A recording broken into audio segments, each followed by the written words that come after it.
The nights we spoke with tongues of fire, the days we walked out on the wire. We were young and we were not afraid. ¿Qué tal, familia de Cielos Abiertos? Espero que estén muy bien. Estamos aquí en este estudio de fundamentos. Seguimos con estos temas iniciales. Y la semana pasada vimos lo que era nacer de nuevo.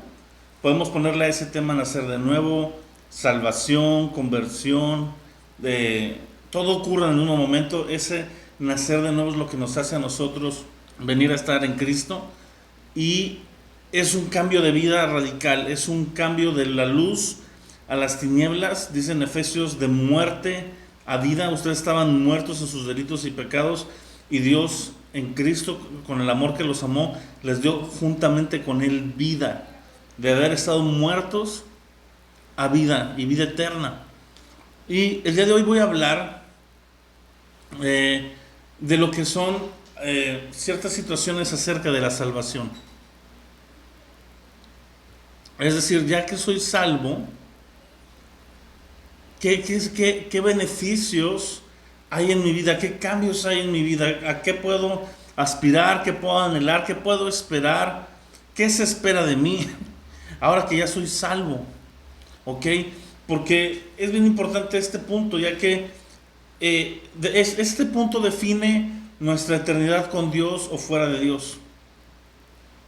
El nacer de nuevo, el ser salvos, el experimentar este proceso de la salvación es lo que nos hace a nosotros estar separados para una eternidad con Cristo. No son nuestras buenas obras. Eso de antemano lo sabemos, lo voy a estar reafirmando. Romanos, Gálatas son cartas que tienes que conocer y que leer, donde te habla que por ninguna obra de la ley nadie será justificado, sino únicamente por la fe en Cristo, por el acto redentor de Cristo y por la justicia que es en Jesús. Ahora, la semana pasada yo te hablaba del principio del género, cómo todo árbol se reproduce según su género y cómo nosotros somos pecadores desde que nacemos, por tanto todo lo que producimos es pecado. Cuando tú lees Génesis, Dios estipuló esa ley, que todo árbol y todo animal se diera fruto y se multiplicara según su propia especie, según su propio género. De tal manera que el problema que teníamos nosotros era un problema de una naturaleza caída. Nuestra naturaleza fue corrompida por el pecado a partir de la muerte, de ahí entró la muerte, y a partir de ahí todo ser que nació bajo la influencia de una ley en nuestro cuerpo, que es la ley del pecado, que nos arrastra a pecar.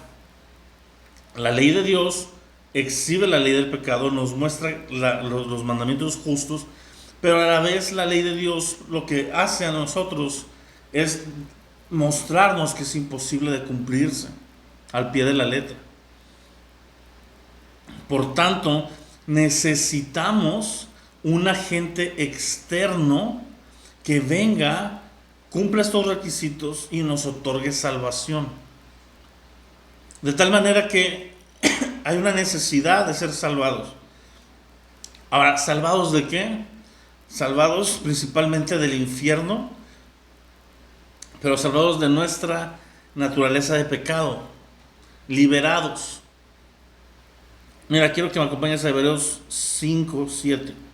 Dice, y Cristo en los días de su carne, ofreciendo ruegos y súplicas con gran clamor y lágrimas al que podía librarlo de la muerte, fue oído a causa de su temor reverente, y aunque era hijo, por lo que padeció, aprendió obediencia. Habiendo sido perfeccionado, vino a ser, escucha esto, autor de eterna salvación para todos los que le obedecen, y fue declarado sumo sacerdote según el orden de Melquisedec.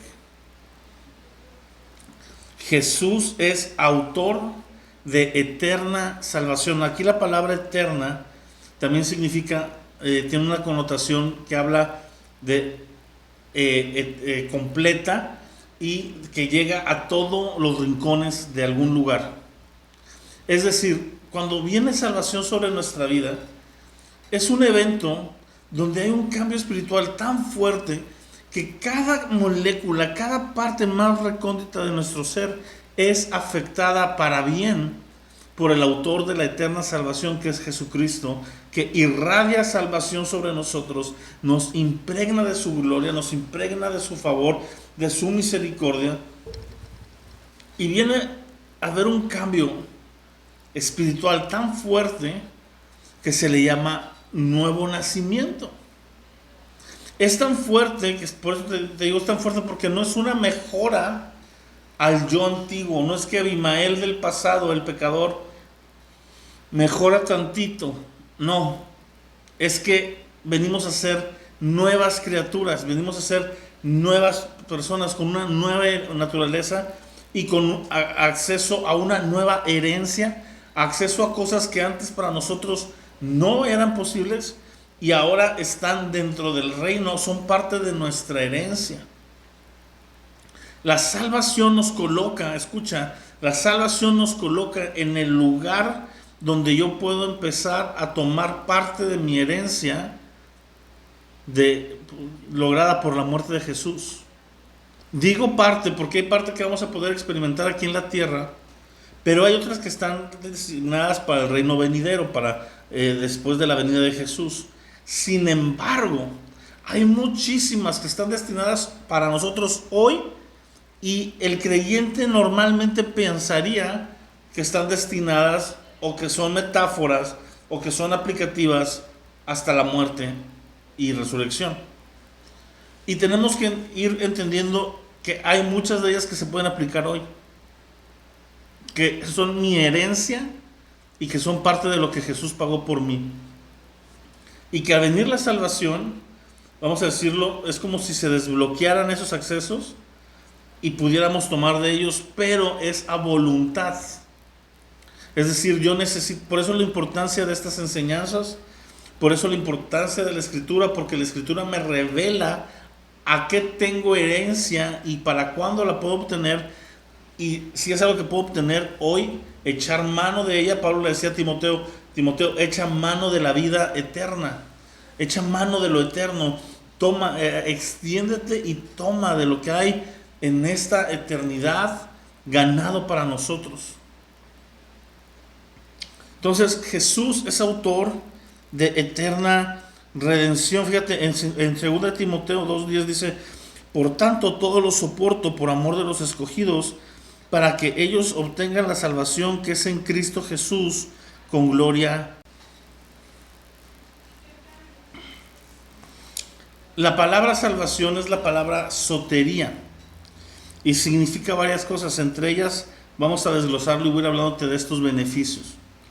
Una es liberación, otra es preservación, otra es seguridad, otra es salvación, otra es sanidad. Wow. Cuando hablamos de salvación, hablamos de una obra redentora, una obra poderosa que viene a cambiar nuestra esencia interna y viene a cambiar todo lo que eran los agentes externos sobre nosotros y nuestro destino. Cuando hablamos de liberación, hablamos de que Dios es un Dios libertador. Es la imagen perfecta de esta aplicación es la figura que vemos en el pueblo de Israel en Egipto. Egipto representa el mundo, Faraón representa a Satanás y el pueblo representa al creyente que está esclavizado, bueno, al que no es creyente aún, que está esclavizado bajo tareas y bajo juicios, únicamente trabajando para el Faraón y no tiene acceso a un Dios. Es un esclavo. Cuando eres esclavo no tienes derechos. Cuando tú y yo no estamos en Cristo, somos esclavos del pecado y somos esclavos de nuestra propia carne. No tenemos manera de combatirlo. Cuando queremos levantarnos a revuelta, nos ponen mayor carga, es peor aún. Sin embargo, aparece Dios y aparece Moisés. Moisés es una figura mesiánica de un libertador. Moisés es una representación de Jesús. donde Él es el que ejecuta la salvación que es enviada por Dios. Lo mismo pasa con Jesús, solo que Jesús no le ejecuta enviando plagas. Jesús muere como precio del pecado, muere para vencer el pecado, la muerte de Satanás. Al tercer día resucita y otorga eterna salvación a todo aquel que cree en Él. De modo que esta figura es bien importante, porque viene Jesús, nuestro libertador, ¿a qué? A liberarnos, a quitarnos de la esclavitud, a quitar el yugo que oprime nuestra vida. ¿Qué significa eso? Que a partir de que yo entrego mi vida a Cristo y yo experimento salvación, yo ya no soy esclavo del pecado. Yo ya no tengo por qué estar pecando recurrentemente. Ahora sí, lo que yo no podía hacer antes, que era resistirle al pecado y vencer, ahora sí lo puedo hacer. Porque alguien vino y me liberó de la influencia que el pecado ejercía sobre mí. Ese alguien es Cristo Jesús. Pero yo he sido liberado. Cuando tú eres liberado, ya no corres riesgo de volver. ¿Por qué? Porque estás libre. Ya no hay jaula, ya no hay reja. Muchas veces nosotros vivimos dentro de la jaula, con la puerta de la jaula abierta. Es decir, hay una libertad, pero estamos acostumbrados a una serie de pensamientos, a una serie de cosas, a una serie de patrones, cuando lo que necesitamos es entender que hay libertad, hay plenitud, y yo puedo salir de esa reja y yo puedo experimentar esta liberación. Literalmente hay gente que está endemoniada. Viene esta oportunidad de recibir el Evangelio, viene Cristo a sus vidas y lo que ocurre es una liberación físicamente hablando. Son liberados de las influencias de demonios y pueden poner ahora sus manos, sus vidas en manos de Cristo. Pero es un ejemplo perfecto. Hay veces que nosotros venimos a salvación y en el momento somos liberados de pecados, de hábitos, de costumbres. El problema es que muchas veces luego los volvemos a retomar, pero de inicio la salvación viene y me libera, viene y es un acto hasta violento en contra de nuestros enemigos. De tal manera que cuando viene esta liberación, nosotros podemos experimentar una libertad total. Por eso Jesús dijo, donde está el Espíritu de Dios, ahí hay libertad. Y también dijo, si el Hijo los liberare, serían verdaderamente libres. Entonces, cuando juntamos todas esas ideas, podemos encontrar que la salvación me libera. Me libera de pecado, me libera de vicios, me libera de culpa, me libera de ataduras. ¿Sí? Cuando tú y yo experimentamos salvación, no es necesario posteriormente andar buscando en nuestro árbol genealógico de pecado y renunciar a pecados generacionales. ¿Por qué? Porque la obra de redención es tan fuerte que entra y penetra en el primer momento y no hay más que añadirle al sacrificio de Jesús. También significa preservación. Es decir, va a haber un juicio sobre la tierra. Va a ser barrida la tierra, pero va a haber aquellos que vamos a ser salvos. Vamos a ser preservados para otro tiempo.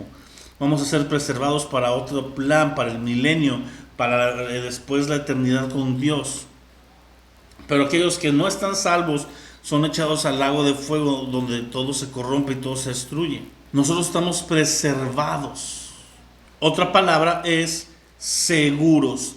Hay una seguridad. Cuando tú y yo estamos en Cristo, algo de lo que debemos estar gozando, y si no lo estás gozando, es parte de tu herencia y necesitas tomarlo, es una seguridad de las cosas, de todo, una seguridad de tu sustento, una seguridad de quién eres, una seguridad de tu posición en Cristo, una seguridad del amor de Dios sobre tu vida, una seguridad. La gente quiere seguridad. La gente en el mundo está buscando seguridad. Mucha gente, en vez de emprender su propio negocio, lo que buscan es un sueldo seguro. Algo que esté ahí, que me asegure, que tú me digas, ¿sabes qué? Yo sé que cuento con eso, que sí, así, la seguridad vale mucho. La seguridad física, las grandes empresas invierten millones de pesos, millones de dólares en sus sistemas de seguridad financieros, en sus sistemas de seguridad físicos, en la seguridad de la tienda. ¿Por qué? Porque la seguridad es un anhelo, es un deseo y es un valor que vale mucho, cuesta mucho. En Cristo hay una seguridad gratuita, porque a nosotros no nos cuesta, le costó a Él su vida. No que no tenga precio, no que no se haya pagado un precio, pero para nosotros experimentarlo es gratuito. El momento que yo pongo mi fe en Cristo, en ese momento yo tengo derecho a una seguridad. Porque Él ha prometido, yo voy a estar con ustedes todos los días hasta el fin del mundo. Ahí hay una seguridad. Cuando estamos pasando una escasez y vemos la palabra en Romanos que dice, y si Dios ya les ha entregado a su propio Hijo, ¿cómo no les entregará junto con Él todas las demás cosas? Y evalúas y dices, sí es cierto, si lo más preciado y lo más valioso me lo entregó, ¿cómo no me va a dar todo lo demás? Si hay una seguridad en Cristo, porque tienes a Cristo, tienes una seguridad de que hay provisión, tienes una seguridad de que hay redención, tienes una seguridad de que hay gracia, de que hay misericordia, de que hay propósito, de que hay plenitud, de que hay cosas que ni siquiera te imaginas, pero hay una seguridad. Si tú y yo no estamos experimentando seguridad, mi amado, tenemos que retomar estos conceptos y a través de la fe creerlos, porque son nuestra herencia. Es para ti, solo tienes que tomarlo. Y hablábamos de sanidad, también es una palabra que también significa sanidad. Mira, yo he visto tantos testimonios de gente enferma físicamente, de enfermedades difíciles, que cuando viene el Evangelio y le creen a Cristo para salvación de su alma, experimentan también la salvación física en la sanidad. Muchas veces viene la sanidad y es de las primeras manifestaciones de salvación en nuestra vida. ¿Por qué? Porque en el Evangelio hay un combo completo de gracia, de misericordia, de sanidad, de lo sobrenatural, de intimidad. Y de esta manera nosotros podemos experimentar también físicamente salvación. Es decir, que venga la sanidad de Dios sobre enfermedades y seamos sanos totalmente. Es bien importante esto, ¿por qué? Porque es parte de nuestra herencia y es parte también de los dones que están a nosotros para ministrar a otros. La salvación la podemos ministrar en sanidad. Claro que la gente necesita arrepentirse de su pecado, no solo ser sanado. Hay gente que se va a ir al infierno habiendo recibido milagros de sanidad, y hay gente que nunca recibió un milagro de sanidad y va a estar en el cielo. ¿Por qué? Porque tiene que ver con nuestra comunión con Cristo y tiene que ver con nuestra posición delante de Él. Pero es bueno experimentar la salvación en sanidad. Es parte de nuestra herencia, es parte de los deseos de Dios. Dios dice a través de la carta del apóstol Juan, amado, yo deseo que seas prosperado en todas las cosas, así como prospera tu alma, que tengas salud. O sea, yo quiero que tú estés bien físicamente, espiritualmente, en toda área. Yo quiero bendecirte. Y la muestra es que he dado a mi Hijo para que por medio de Él venga salvación a tu vida. La salvación nos santifica. En ese mismo momento dejamos de ser un pecador y empezamos a ser santos por Cristo Jesús. No santos de que hacemos buenas obras, sino que estamos apartados para Dios. La palabra santos es hagios, apartado para Dios. Pero es necesario experimentar salvación. Si no hay cambio, dice el hermano Wellmeyer, dice, si este evangelio no te ha cambiado, significa que no te ha tocado todavía. Si el evangelio impacta en nuestra vida y viene salvación, va a haber cambios físicos notorios en nuestra vida diaria. Y si no estamos experimentándolos, o una de dos, o no hemos experimentado salvación,